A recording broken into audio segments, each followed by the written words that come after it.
That's it right here. All right, so I'm Brycen Santero. I'm Mcbride. And today we're going to be talking about TRP synthesis and regulation. All right, right here, what Brycen's holding up is the tryptophan operon.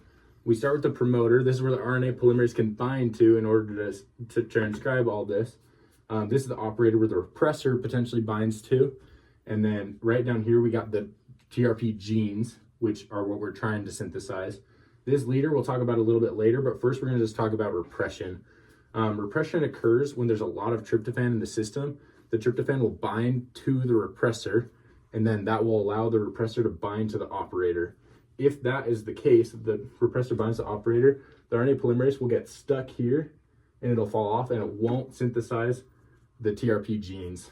If this is not present, there's not tryptophan in the system, and this is unable to bind to the operator, then the RNA polymerase will go along the promoter, and it'll synthesize through the operator, and then it'll get to the leader, which is what we're going to talk about right now.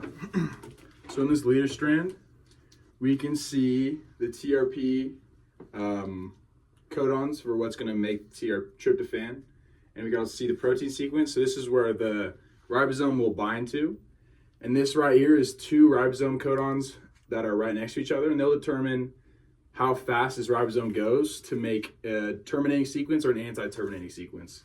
So if the ribosome comes in and there's a lot of TRP present, it'll go by really quickly, and it'll end up causing these two, 1 and 2 and 3 and 4 regions to bind and create hairpins. This will create a terminating step.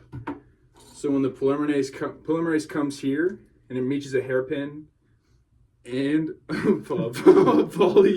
poly U sequence, it'll terminate the sequence completely, resulting in the replication of the TRP codons and TRP genes not being synthesized. But if it goes by slowly and there's low TRP present, the ribosome will go by slowly and it'll get stuck right here, and it'll cause 2 and 3 to form a hairpin, which will cause an anti-terminating step.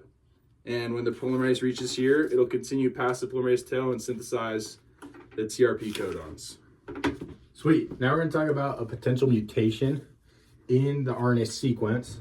We're going to talk about right here. So let's say we get rid of these UGGs, these tryptophan sequences, and they're instead histidine sequences. If that's the case, then the ribosome will get caught up here if there is not histidine in the system, and it'll go past really quickly if there is a lot of histidine in the system. That will cause histidine to be the determinator of these hairpins.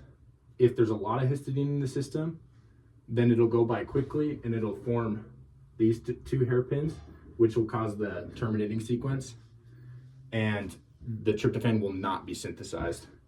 If there is histidine, if there's not histidine in the system, then it'll go by slowly here. It'll form the anti-terminating codon, or not codon, sorry, just the anti-terminating sequence, and then the tryptophan gene will be synthesized and translated.